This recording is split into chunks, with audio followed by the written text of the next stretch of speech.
Eta gaurkoan gurekin, zeuro zuen etxeetan, daukazuen osagai baten inguruan hitz egitera, Nahia López de Uralde etorri Arratzaldeon. Arratzaldeon, zigor.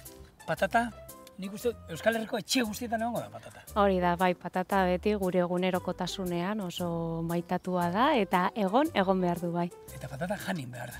Hori da, jan eta gozatu. Bueno, horren inguruan hitz egingo du gaur. Udapa elkartean, mitarte zer osatuzu. Eta, pista, patatan inguruan hitz egiten, kozinatu ezkeztakit. Karo, nahi etorri, patatan inguruan inalditugu, urte osoan 10.000 saio inalditugu. Zenbat errezeta omen daude patatarekin. Bai, patata da egokia, plater guztientzako. Eta gaina, ze gurekin, ze postrea ere patatarekin egin alda. Ibili naiz hor pixka saltzeatzen, eta gaur postre izango du patatarekin. Esan bezala, iritsi gara postrera eta patata eta zenario gaietak ingo ditugu. Patata erabili alda, postretan ere.